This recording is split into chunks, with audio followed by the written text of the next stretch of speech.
উত্তরবঙ্গ উন্নয়ন ও আইন প্রতিমন্ত্রী তথা বিরাজ বিশ্বাস মঙ্গলবার ইসলামপুরে এসে বিজেপি কার্যালয়ে কর্মীদের সঙ্গে পরিচয় পর্ব এবং মত বিনিময় করেন। তাকে ফুলের তোড়া এবং উত্তরীয় দিয়ে বরণ করে নেন ইসলামপুর মণ্ডল সভাপতি চিত্রজিৎ রায়।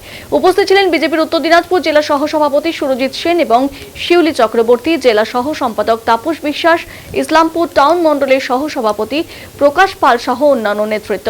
পরে মন্ত্রী গাড়ি দাড়িভিট উদ্দেশ্যে রওনা হন। সেখানে বাংলা ভাষা আন্দোলনের শহীদ রাজেশ ও তাপসের পরিবারের সদস্যদের সঙ্গে দেখা করবেন বলে তিনি জানান। তার সফরকে ঘিরে বিজেপি কর্মী সমর্থকদের মধ্যে উৎসাহ দেখা যায়।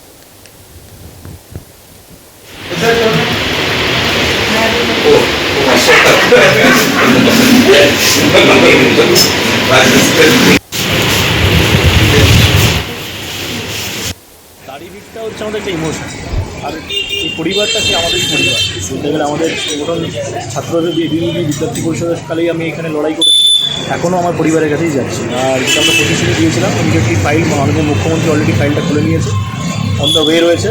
খুব শীঘ্রই যারা যারা এরা দোষী, যেগুলো কেউটোগুলো লুকিয়েছিল, তাদের বের করে আনা হবে, আইনের আওতায় তাদের আনা হবে। Investigation on the way.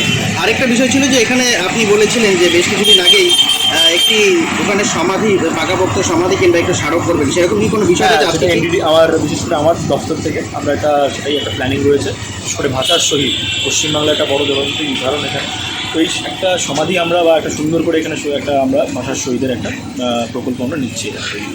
আচ্ছা, বলছি দাদা, ইসলামপুরে 39 জন নাবালিকা উদ্ধার হয়েছে, যেখানে তৃণমূল এবং প্রভাবশালীদের একটা প্রাথমিকভাবে যোগ উঠে এসেছে। কী বলবেন বিষয়টা নিয়ে? দেখুন, এটা নিয়ে already investigation on the way, আর ইনভেস্টিগেশন নিয়ে আমি কিছু বলবো না। কিন্তু আমি বিষয় এখানে আমাদের দেখুন, সরকার আসার সাথে সাথে আমরা প্রশাসনকে স্ট্রং করা শুরু করেছি।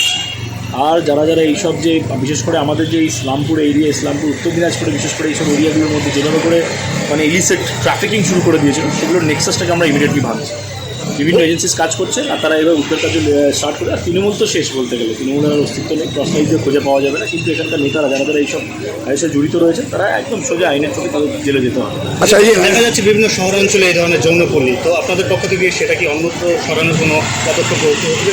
অবশ্যই, সেটা তো অবশ্যই আমরা, এটা একটা পলিসি ম্যাটার, সেগুলো আমরা অবশ্যই। আচ্ছা, একটু আর ইসলামপুরকে জেলা আর ডালকোলাকে মহকুমা করার ব্যাপার নিয়ে অনেক দিন ধরে আন্দোলন চলছে। এবার নতুন জেলা করা হলো, কিন্তু ইসলামপুরের নাম নাই। হবে, ধাপে ধাপে হবে, পলিসি ম্যাটার তো না, হবে ধাপে ধাপে হবে। দাড়িভিটটা হচ্ছে আমাদের একটা ইমোশন।